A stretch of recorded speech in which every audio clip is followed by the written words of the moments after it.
लोग जो भगवान की परिक्रमा करते हैं ना, जितने भी लोग भगवान का परिक्रमा करने जाते हैं, मंदिर जाते हैं, परिक्रमा करते हैं, ये लोग मंदिर में जाकर जब पीछे प्रणाम करते हैं तो कभी मौका मिले तो एक बार इनसे पूछना जरूर कि भैया आपने कोई शास्त्र, आपने कोई पुराण कभी पढ़ा है? आपने शास्त्र पुराण का स्मरण किया है?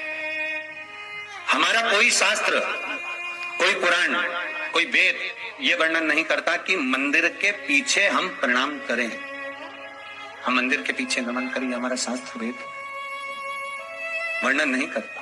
और देखे तो लक्ष्मी ने कहा, प्रभु जब गणेश जी के सम्मुख में रिद्धि सिद्धि श्री तुष्टि पुष्टि शुभ लाभ सारे धन देने वाले, संपदा देने वाले जब गणेश जी के अग्रण्य रहेंगे तो पीछे बिठाने में क्या दिक्कत है? आभार दे दो। भगवान विष्णु ने तथास्तु कह दिया। दरिद्रता दुख तुम्हें वर देता हूं कि तुम गणेश जी के पृष्ठभाग में विराजमान हो। इसलिए निवेदन है, मंदिर में नहीं, घर के अंदर, घर में जहां सबसे आगे फ्रंट में गणेश जी की टाइल्स, गणेश जी की मूर्ति, गणेश जी का फोटो प्रथम भाग में बिल्कुल बाहर फ्रंट में घर के दरवाजे के नहीं लगाना। क्यों?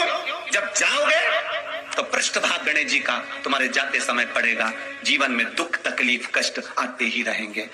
जीवन में कभी भी आप करोगे बहुत कुछ, फैक्ट्रियां भी खोल सकते हो, दुकान भी खोल सकते हो, कार्य भी बड़ा कर सकते हो, पर सफलता नहीं मिल सकती, सफलता नहीं। और यदि आपके घर में पहले से टाइल्स लगी है, मूर्ति लगी है गणेश जी की, हटा नहीं सकते, तो निवेदन है एक फोटो गणेश जी का जब बाहर निकलो तो अपने, जब उधर फोटो लगाए तो एक फोटो बाहर जाते समय अंदर की ओर मुख कर लगा दीजिए, उससे वो दोष समाप्त हो जाता है महाराज, वो दोष समाप्त। गणेश जी अगर लेकर आ रहे हैं तो बैठी हुई मूर्ति लेकर आए, और गणेश जी लाए मना नहीं है। गणेश जी जब लेकर आए तो घर में बिठाने के लिए ला रहे हैं तो राइट सूंड का गणेश लेकर आए, सीधी हाथ, आपका सीधा हाथ देख लेना, उसी के हिसाब से गणेश जी को अपनी ओर रखकर, या गणेश जी का सीधा हस्तकमल देख लेना। आपका तो उल्टा मान्य होगा जब आप देखेंगे तो गणेश जी का जो सीधा हस्तकमल हो उस साइड अगर गणेश जी की सूंड है तो वो सूंड का गणेश घर के अंदर विराजमान हो। उल्टी सूंड का गणेश, लेफ्ट सूंड का गणेश, ये गणेश व्यापार व्यवसाय फैक्ट्री दुकान बिजनेस ऑफिस जगह पर विराजमान हो। बहुत ध्यान देना, उल्टी सूंड के गणेश बहुत कम बनते हैं। क्यों कम बनते हैं? इसका शास्त्रीय प्रमाण। कभी किसी मूर्तिकार के पास जाना और मूर्तिकार के पास जाकर पूछना, भैया तुम उल्टी सूंड का गणेश क्यों नहीं बनाते? जितने भी बनते सीधी सूंड के बनते। कभी पूछना उससे, वो बताएगा कि उल्टी सूंड के अगर गणेश जी बनाए, 50 गणेश जी अगर उल्टी सूंड के बनाए हैं तो उसमें से कम 30 गणेश जी अपने आप टूट जाते हैं या बिगड़ जाते हैं। शास्त्रीय है। उल्टी सूंड का गणेश बहुत कम पक पाता है या मिट्टी का बन पाता। और यदि आपने अपने हाथों से भी उल्टी सूंड का गणेश मिट्टी का बनाया तो 10 दिन पूजन करोगे, 10 दिन के अंदर वो मूर्ति, वो सूंड, वो गणेश जी चटक जाएगा। उल्टी सूंड का गणेश टिकता ही नहीं है, वो बीच में से खंडित हो ही जाएगा।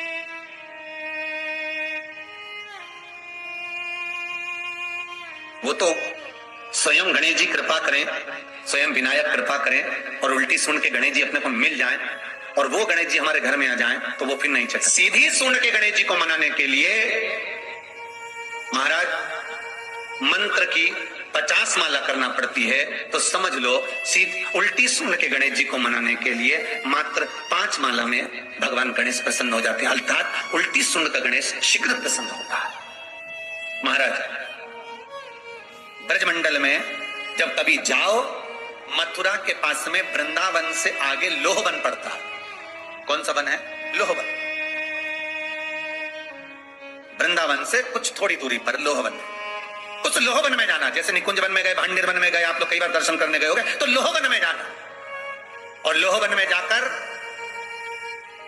थोड़ा सा सरसों का तेल लेकर अपने ऊपर से 21 बार उतार कर लोहवन में भगवान शिव का स्मरण कर कर, यमुना का स्मरण कर कर, विष्णु और कृष्ण का स्मरण कर कर, वो तेल सामने एक मूर्ति मिलेगी जिसका शीश नहीं होगा, उस मूर्ति पर चढ़ा देना। इसका भी चरित्र शिव महापुराण में आता है हमारे, इसका भी व्याख्यान आता है उस मूर्ति का है। लोहवन ब्रजमंडल में लोहवन का व्याख्यान स्कंद पुराण में भी है। आप मेहनत कर रहे हो, फल नहीं मिल रहा, आप दुकान खोल रहे हो, चल नहीं रही है, आपका चित्तवृत्ति, आपके जीवन में सफलता आ ही नहीं रही, तो कहीं मत जाइए। आपके जीवन में 25 बार अंगूठी बदल के देख लिया, कभी पुखराज पहन लेते, कभी मोती पहन लेते, कभी नीलम पहन लेते, कभी कोई महाराज ने कहा तो ये कर लिया, कभी कोई महाराज बोला तो ये कर लिया, फल नहीं मिले, कहीं मत जाओ, कुछ मत पहनो, उसकी शरण में जाओ, उसकी शरण। लोहवन पहुंच जाओ, वृंदावन से 4-5 किलोमीटर की दूरी। रिक्शे वाले से बोलो कि वो लेके जाएगा, 5 रुपए लेता है। लोहवन वहां विनय करो, 10-15 मिनट बैठ लो, भजन करो, यमुना जी का स्तमन करो, शिव का नाम जाप करो, शंकर का भजन करो, और वो सरसों का तेल 21 बार स्वयं उतारो, स्वयं चढ़ा दो, आओ वापिस। उसके बाद तुम किसी कार्य को करोगे तो सफलता जल्दी मिलेगी, काम अटकेंगे नहीं, काम सफल। यमुना के घाट पर शिव आराधना का फल भी 1000 लाखों गुना है, लाखों। बहुत ध्यान देना, स्वप्न 2 तरह का होता है। एक, स्वप्न में अगर आप बहुत खिलखिलाकर हंस रहे हो तो समझ लेना दूसरे दिन तुम्हें कुछ ना कुछ ऐसी खबर मिलेगी कि आंख में आंसू आएंगे।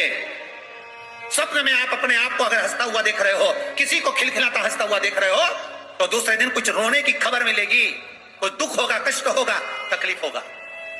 और अगर स्वप्न में आप भगवान को मुस्कुराता हुआ देख रहे हो, स्वप्न में आप भगवान को हंसता हुआ देख रहे हो, तो जरूर तुम्हारे ऊपर कुछ भगवान की कृपा होने वाली है, जरूर कोई अच्छी खबर आने वाली है। दोनों के हंसने में अंतर है। सांसारिक मनुष्य स्वप्न में हंसता दिखे तो दुख मिलेगा, और भगवान हंसता हुआ दिखे तो सुख मिलेगा।